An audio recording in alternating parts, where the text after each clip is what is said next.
In some of the most expensive cities in America, thousands of apartments are sitting completely empty right now. Not because nobody wants them, because landlords are choosing to leave them empty. And somehow, rent is still going up. That shouldn't be possible. Empty units are supposed to mean more supply, which is supposed to mean lower prices. That's basic economics. So why is the opposite happening? Stick around, because the real answer involves something most renters have never even heard of, and once you see it, you won't look at your lease the same way again.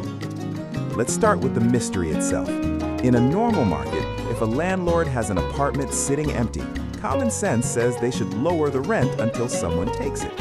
An empty unit earns $0. Even a slightly lower rent earns something.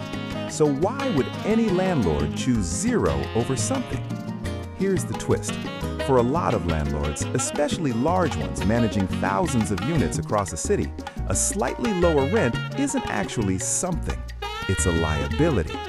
Lowering the price on one unit doesn't just affect that one unit, it resets the baseline.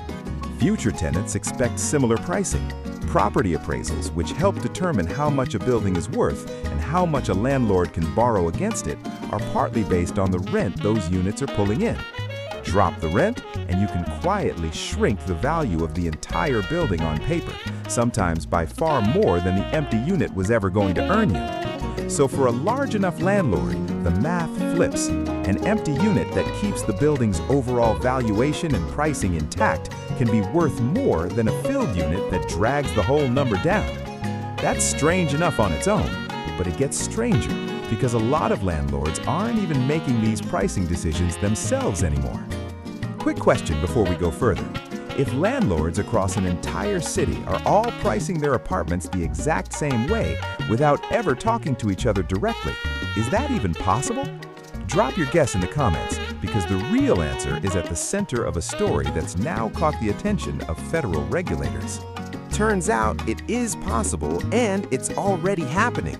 A significant share of large rental landlords across the country use the same third-party software to help set their rents.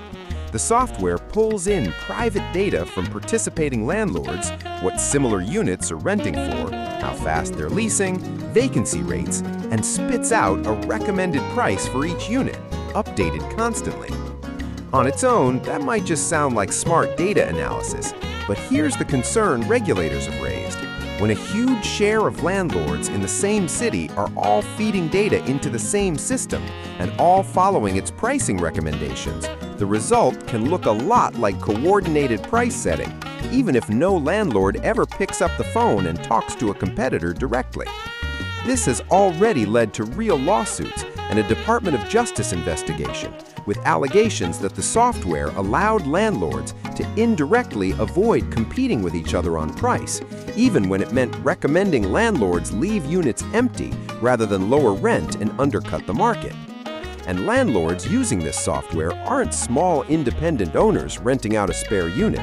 They tend to be large institutional landlords, investment firms and property management companies that own thousands of units across multiple cities, which brings up the second major piece of this puzzle. Over the past couple decades, a growing share of rental housing hasn't been owned by individual landlords at all. It's owned by large investment firms, treating apartment buildings less like homes and more like a financial asset in a portfolio. And that changes the incentives entirely. A small landlord with one extra unit usually can't afford months of lost rent. A firm managing thousands of units spread across an entire portfolio can absorb that loss on a handful of properties if it protects pricing power across the rest. If this is starting to feel like the deck is stacked, hit like. It actually helps more people see this side of the story instead of just the headlines. But before you go assume this is the whole story, there's one more piece, and it's the one that's been building for decades, quietly, underneath all of this. Even if every landlord in America priced units perfectly fairly tomorrow, there's a deeper problem underneath all of this. In a lot of cities, there simply aren't enough homes being built to keep up with demand. Zoning laws in many cities restrict what can be built and where, often limiting large areas to single-family homes only, blocking the kind of apartment buildings that could add real supply. Permitting can take years. Local opposition frequently blocks new construction outright, even in cities facing severe housing shortages.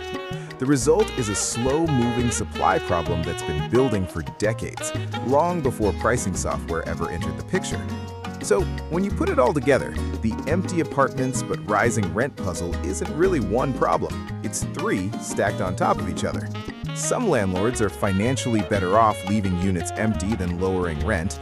A significant share of them are using shared pricing software that critics argue functions like coordinated pricing, even without direct collusion.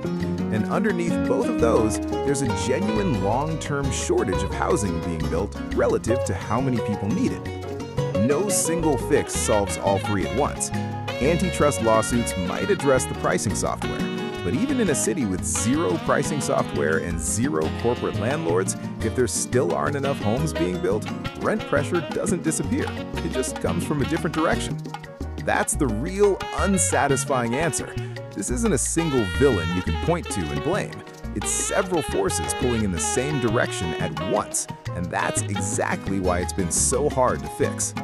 If this changed how you think about your own rent or the next headline about vacant apartments and rising prices, subscribe. We dig into stories like this every week, the ones that don't have a simple villain, but are actually shaping your everyday life. And let me know in the comments, does your city feel like this too? Or does this not match what you're seeing where you live?